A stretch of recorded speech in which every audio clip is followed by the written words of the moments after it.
It's a privilege to be here. Johnny, thank you very much.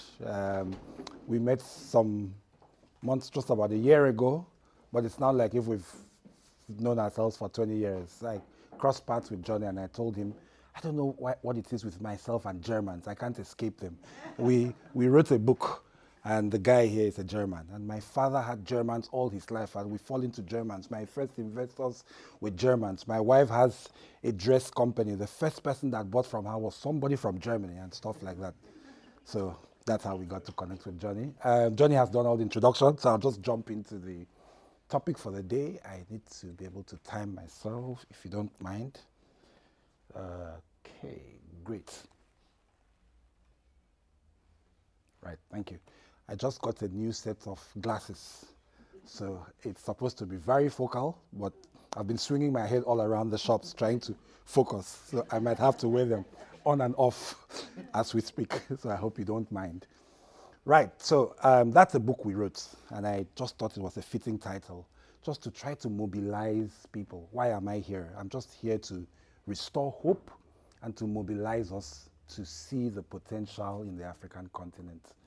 And I would like to speak on a general basis, but then I would also then like to drill it down to us. There is a place for everybody, old, young, middle-aged, men, women, boys, girls. There is a place for everybody. So we'll just jump into restoring hope and reclaiming our mandate in the African marketplace. Right. Okay.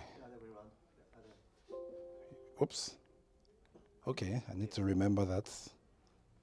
The other way around. Right, so my name is Nisi. I'll talk a little bit more about... My name is Nsikak Ekpott, and I'm sure you can't say that. So Nisi was my mentor in Johannesburg. Jennifer Becker gave me that short version. Of course, Nisi is also a biblical name. And yeah, I'll talk a bit more about what I do as we go along. Right, so this book was published in the year 2000. It's called The Capitalist Nigger by a guy called Chika Onyeani. Chika Onyeani is a Nigerian American. I was born in Nigeria. I need to tell you that, by the way. But I lived in Johannesburg for 15 years and I've lived here for 7 years. But I've been doing business in Nigeria all the while, the whole 20-something years. I've always been going back and forth, but we'll talk about that later. So Chika is an American Nigerian, or Nigerian American, and he wrote this book, and that was some commentary, an explosive and jarring indictment of the black race. The book asserts that the Negroid race, as naturally endowed as any other, is culpably a non-productive race, a consumer race that depends on other communities for its culture, its language, its feeding, and its clothing. For example, they move into communities and everybody leaves because the community depreciates in quality when they move in. So he says, despite enormous natural resources, blacks are economic slaves because they lack the attitude and instincts of the Caucasian, as well as the spider web. When he meant by spider web is the way Asians turn everything into productivity. And then he proffered some solutions. Capitalist niggers must rise to pursue excellence and a drive towards achievement. So I read this book. It was jarring, really. The reactions, it was a bestseller. And I can tell you why it was a bestseller. Non-Africans, that's not politically correct. So non-Africans were probably very happy to be able to buy that book, to be able to see that what they would like to see is being said about these crazy African people. So non-Africans bought it because they thought it addressed their views. Chika was invited to an interview by Oprah Winfrey at the time, but she refused to air the book because of the title Nigger. Because nigger is an offensive name for black people. Even though black people in America call themselves nigger. When I was in university, we used to call ourselves nigger. Hey, you nigger, stuff like that. And then we grew up and discovered, wow, it wasn't as cool as we thought. Right. But some Africans thought otherwise. I found the book very challenging myself, a very challenging read. Somebody there said, I picked one of them, he said, I think Chika Onyeani has outdone himself. He has told the truth as it is. As much as it hurts, it remains the truth. We really need more people like him to motivate us as Africans to use the independence we fought for in a good way and stand up for ourselves. More importantly, be economically free. I'm not advertising the EFF, by the way. And it says, free aluta continua, right? So those things happened. I became aware of Africa as a potential destination, or the growth, the potential for what God wanted to do in Africa. I became aware of it in the Bible in 1999. Then I read this book. So it caused many thoughts. Right. So why is that book important? The first thing I need to qualify is that Africa is not a black continent. It's a multiracial continent, but has majority of black people, has Arabs, Indians, Chinese. I didn't name all of them here. Now, the elephant in the room is that blacks cannot build. And if you don't fix that elephant, nobody will walk away with hope. You will just walk away out of this place and say, those crazy black guys have said it again. They'll never fix it. Don't mind them. We just need to manage them. That is the reality. I remember touring the United States and talking about business in Africa. And one of the guys in North Carolina told me, I've never heard of business and Africa in the same sentence. You can't have them in the same sentence, you know, in all his years of managing money. So one of the things that Chika's book did was to reveal that the majority of people who make Africa actually recognize that they have a problem. And you know, repentance comes with recognizing that you have a problem. When you recognize that you have a problem, then you begin to want to do something about it. That's one of the sensibilities that book brought to me. And that's one of the sensibilities that book brought to many people. That, hey guys, we have a problem. Somebody is crazy enough to say it the way it is, but not say it on a political forum. So he's not looking for votes, right? And I think, so now we're going to look. So now dealing with that issue can give you hope that, wow, the majority of the bulk of this continent really wants to do something about this continent, regardless of the challenges we see. Right, in the same year, The Economist magazine, in the year 2000, wrote, that was the headline, The Hopeless Continent. That was the same year that this Chika Onyeani's book was produced. In that article, amongst many things, it said despite the aid that had been put in Africa, it was more desolate in the year 2000 than in 1960. It was poorer, more broken. There were roundabout, in 99, there were round about 17 civil wars going around the continent. 40 out of 50 African states could not have democracy. No, they couldn't have an election. People were ruling for life. It was just crazy. It was a crazy place. There were military coups all over the place. And so they had that thing. It's hopeless. It's a vegetable case. It's a waste of everybody's money. Right. So this is 2023. And so we want to look back from 2000, when you had those write-ups, and today. And there's a proverb that things always seem not to change until when you look back, then you actually realize so much has changed. Life seems to move very slowly, but when you look back, he was talking about my daughters. My daughter is almost an adult. And I'm just wondering, when did that happen? Because she just looks the same every day. But now I look back and she's about to leave the home. In fact, my wife was telling me this morning, wow, do you know this girl is going to leave home? I can't bring myself to, to live with this, right? So that's how life is. So we want to look back the journey of Africa and see how we've come. Right, these are some of the things. Looking back sometimes brings inspiration in life, right? Apart from the ugly things and the negative things. But even in those things, sometimes we found how we've grown. So I want to walk us through some of these numbers. I'm sure those of you in business have heard them over and over, but these are our medals as Africans, and we must continue to, I don't want to use the word flaunt, but we must remind people that in the year 2000, there used to be more telephone lines in New York City than in the entire continent of Africa. You know, there was a South African minister who got into a car and drove from Cape Town to Cairo with a government minister, with some other ministers, and he was trying to do an awareness program for telephones. Of course, like everything in the news, everybody thought he's wasting government money, he's crazy, and all that. Today, in December 2021, more people were connected to a telephone in Africa than the entire North America put together. Yeah, that's how phenomenal. When we look back at it in 50 to 100 years' time, it will be regarded as one of the phenomenons of the earth. 10 million, when they were making those phones, I actually remember doing business conferences and people would say nobody would buy, who will buy a smartphone in Africa? Nobody has the money for a phone. The rest is history. We had less than 10 million internet users. In that same 2021, there were more people connected to the internet in Africa than in the entire North America. So it's phenomenal. The usage quantities might be higher there, but it's phenomenal to see the potential. In the year 2000, the economy of Africa was roundabout. When you say the economy, that's the gross domestic product, which really, in simple terms, means the sum total of our productivity was about 400 billion. It's about 3 trillion today.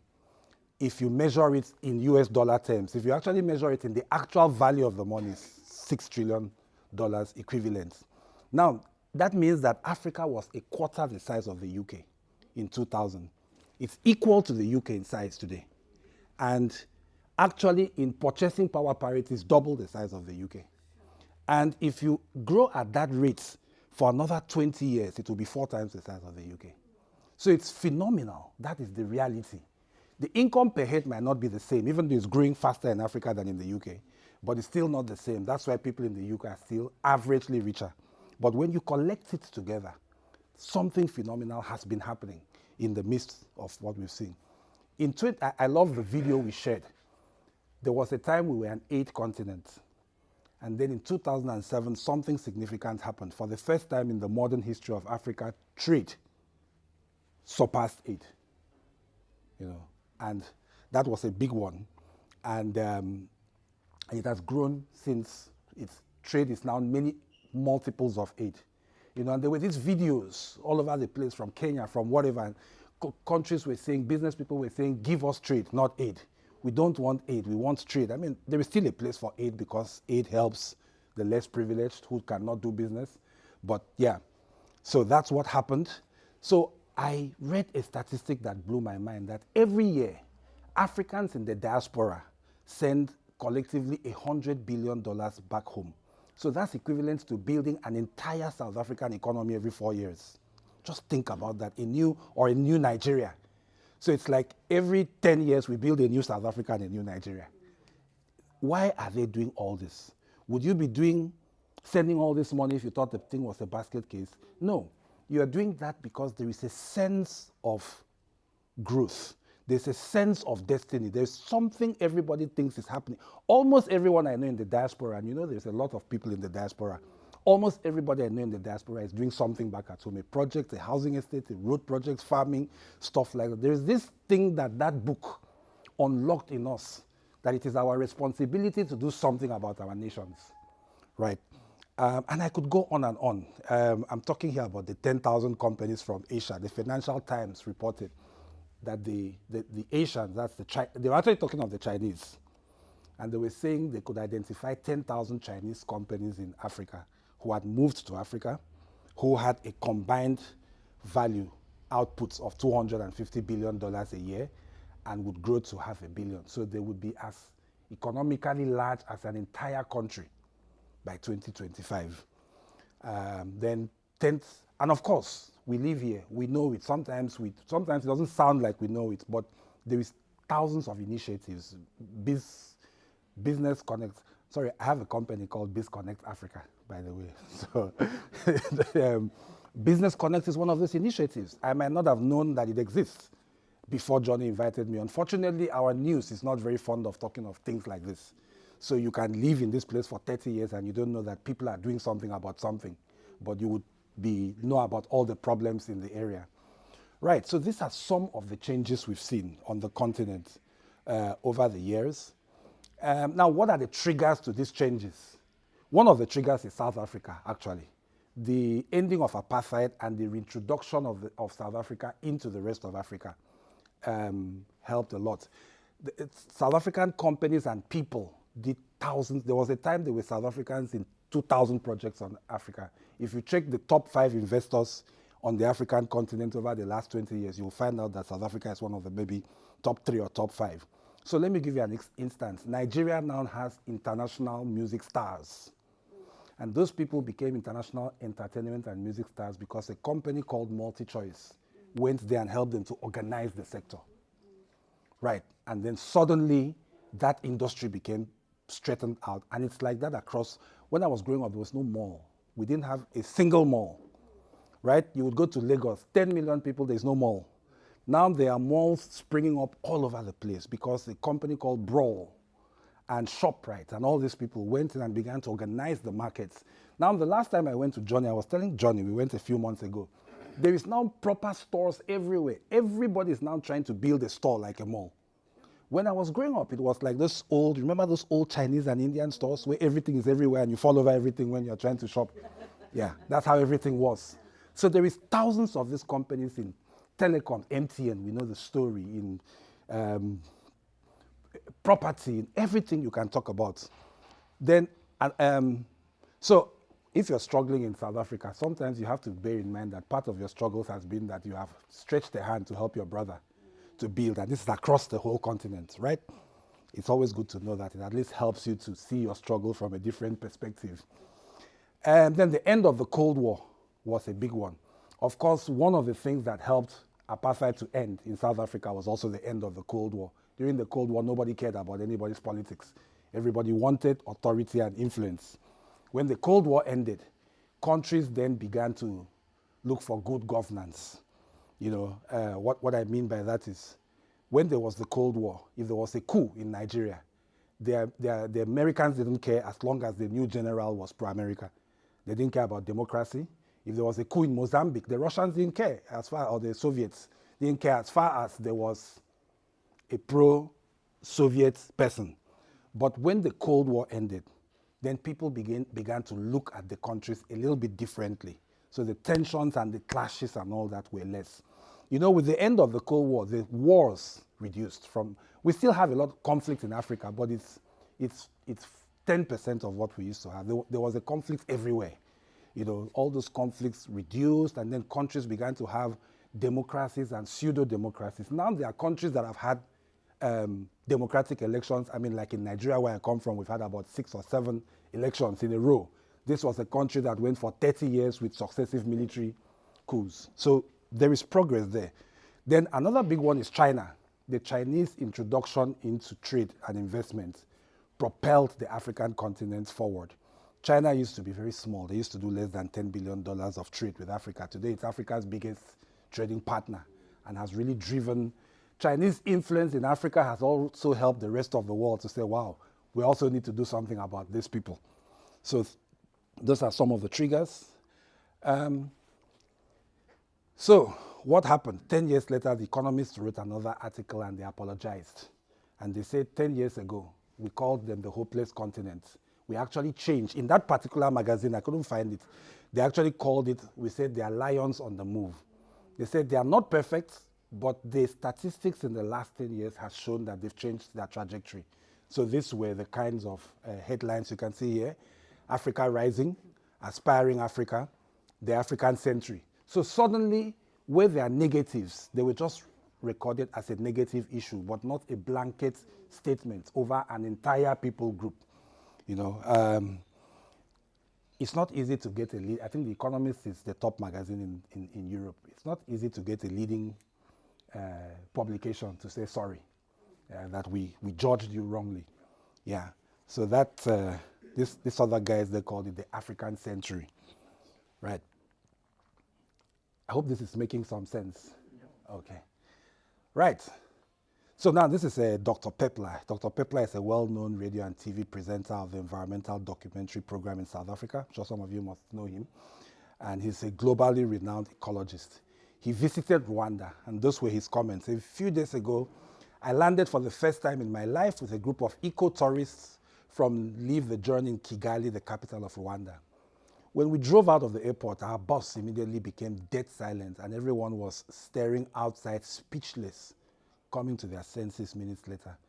It is now 3 days, and still my guests can't be spoken in the cities and in the wow, that's some grammatic thing there. But what he was trying to say is that in the cities and on the national roads, there's not a piece of paper to be detected. Just where you look, there are big posters shouting, "Keep our country clean." Right through the country, people pick up rubbish, sweep dust, and leave leaves on piles and cut fences neatly. But it doesn't stop at cleanliness and more. It's just the beginning of one of the most surprising and refreshing social revolutions I have ever seen. All motorcycle drivers operating a taxi service must wear a safety helmet with a spare helmet for the passenger. At taxi stands, everyone stands neatly in a row and waits their turn patiently. I am stunned by the order in this country. Those were the words of this man who is historically known to criticize disorderliness in African cities, states, and countries. So what did Rwanda do? That's Rwanda Air. It challenged the mentality that was triggered in the capitalist nigger, right? It challenged the mentality that it is possible for black people to build. It's possible for Africans to build. You know, I traveled to Rwanda in April for the first time. And what Dr. Pepler described is exactly what happened in my bus. I traveled with a team of about 20 or 30 people. You know, I probably was the one of two of three. Oh, no, there were others, yeah. African people, but multicultural, multiracial people. Everybody was stunned. As we drove out of the airport, the guide told us, I challenge you guys to look out on the streets. If you see a single piece of paper, point it out to me and I'll pay you money. And we did that as an assignment and nobody earned any money. And we were driving at, we landed at about, we left the airport at about maybe past 12 in the night, midnight. People were walking on the streets. It was safe, it was, you know, stuff like that. And the guys, they told me, wow. So it is possible for, I could see it, I could read people's brains. You know, you could see the brain clicking, recalibrating. Wow. So it is possible for this to happen. So the truth is that that is what Rwanda has done. It has shown us that it is possible for the African continent to build. But my argument is that actually Rwanda is the biggest scale at national level. There are many Rwandas happening in pockets across the entire continent. There are cities, there are towns, there are companies, there are organizations that have actually been building, challenging the paradigms about Africa. And that is part of what we're trying to encourage. We've seen growth. You know, in 2013, for the first time in its modern history, Africa actually developed a vision to develop. It's the last continent to actually have a vision. And they developed policies, and those policies have resulted in sectors like IT. In the world of IT now, they say you can look to Africa for the next big thing, like anywhere else in the world. In IT, media and entertainment, telecoms, manufacturing, financial services, agriculture, real estate, education. We had 4 universities in the global top 10 years ago. Today there are 97. That's how fast it's grown. Maybe in another 10 years, the global top will be full of African universities. Infrastructure, you know, 10,000 kilometers of roads paved. I told somebody 10,000 kilometers is like traveling from the east to the west of Canada 12 times. 100,000 rather. It's equivalent to the Trans-Canadian Highway, 12 Trans-Canadian highways. It's mind-boggling. The numbers are mind-boggling. The railway, it would make Africa 21st globally, 9th out of 50 in Europe. So these are some of the things that are happening. You know, in Nigeria, where I come from, they doubled the sea shipping capacity in 4 years, you know, and stuff like that. So there's a lot happening. But there is also still dark areas. You know, the light just went off. That's ESCOM. So the idea here is not to make it look like it's all rosy. No. The idea is to remind us that we have challenges.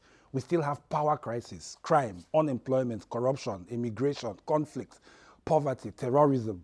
The idea is that we are not living in denial of these problems, but we are saying that there is a battle of narratives between the building and the destruction. And what can we do about these narratives? What does all this mean? So let's begin to round up what it means for me. I started business in Johannesburg 22 years ago.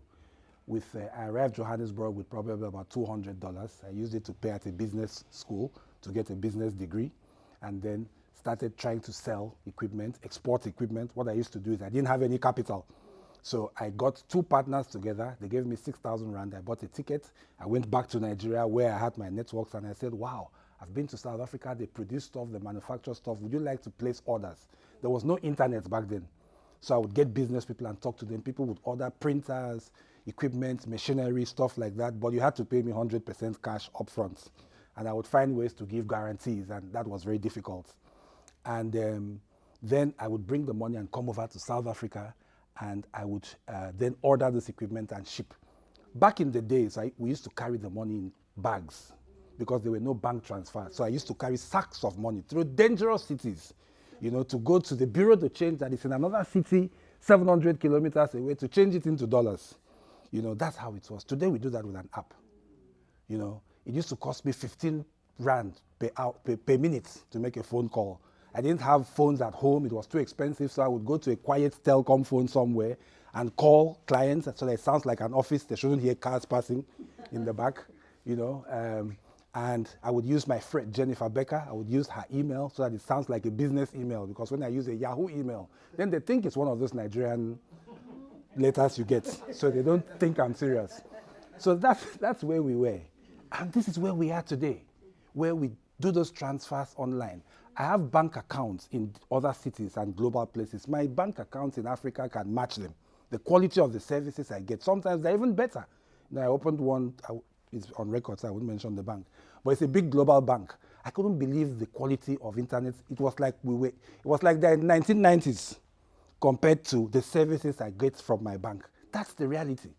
So this was all made possible because of the improvements in technology, Now, how does this apply to you? And I think that's why I came here today. There is something called the fear of missing out in investments. If you're an investor, you know that you should not be swept by the fear of missing out, but you should think straight. But I also created this one called the risk of missing out. We need to recognize that this is the season of the African continent to contribute to the world. And we need to know that if we are not playing in it as drivers, other people will play in it. They say nature abhors a vacuum. So if we are not doing something about it, Indians and Chinese and Pakistanis and Europeans and somebody will do something about it for us. Everybody's welcome, but we should be the drivers, right? We need to find hope in practical ways. And I didn't really come to talk about business skills, but just to restore hope. But you always need skill. Strategy, there are people who help build strategy. Somebody said, I want to start a business. There are people whose job it is to help you build the strategy. The strategy, the skills, the models. We did a book. It's called Going Global with a Dime. It's a model for anybody to be able to export to any part of the world from their bedroom. Right. Engage in opportunities. For instance, I was speaking at the Western Cape. There's an export initiative in one of the governments. There were about 15 business people, which was okay. But I sat there thinking, how many people would have been here if that business program was done in Guangzhou, in China? It probably would have been 15,000 people. So we need more interest. We cannot live in pockets anymore. What is our unique selling point? In the Bible, it says that kingdoms rise and fall. And over the years, there have been empires and they live. And many people have had an inspiration that Africa will become a major blessing to the world. That's the reality. Now, this inspiration is being put into numbers. I'm a numbers person. I don't like things just being flaky. So we're taking this inspiration and we're putting them into businesses, into initiatives, into ministries, into churches, into programs, into plans, into offerings, That's what we're doing. As I was looking at this room, and I was saying to myself, I'm actually speaking collectively to a bunch of people who statistically, if you look at history, are the concentration of impact makers are the people of the age grade in this room. Actually, statistically, from your late 40s to your 60s and 70s is the impact age. If you look at the Mandelas of this world, all these people, the president that just left our country, when he was in his 40s, he was in jail. When everybody would have thought that's when you should do everything in life. He was in jail. But when he was in his 70s, he became the president. Right. So there's a guy in Japan, I read his story, phenomenal. He was an employee, a civil servant until 58. And then he retired and started playing around with it's called Takichiro Mori. Started playing around with some small real estate. By the time he died, 33 years later, he was the richest man in the world. Why? Because at that age, you have gained experience. You've shed the need to show off. You are now doing things in a focused manner. That's why it's a high impact age. So we can make impact. we can prepare and make it easy for the next generation to make impact. Our unique selling points is that we have a continent that is not maxed out. A lot of other continents are maxed out. They are like maxed out credit cards. That's the reality economically. Africa is still fresh. You know, our numbers are realistic. We've been criticized for so long that if they say there are 5 people, it's truly 5. It's not manipulated. We have a young continent, so we have room for growth.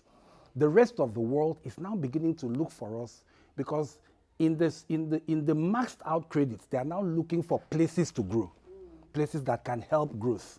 And that's why Africa is important. This is something we have that is unique. We have also had painful experiences in the past, which gives us wisdom. Pain brings wisdom. It brings balance. It brings focus. You know, we also have creative ideas and innovation. So we are big 5. We have the big 5 and we have mountains, but we also have creativity. We also build. We also know how to do stuff. So we want to bring all those things together and say to the rest of the world, this is our unique selling point. We want to invite the rest of the world to say, we can help you achieve growth. We can help you expand your coast. And I think that's what I wanted to bring across here. I hope that this makes sense, has been able to inspire somebody, restore hope to somebody. I know that we have 10 minutes for questions. I think I did 30 minutes on the dot. Well done. Okay. Thank you.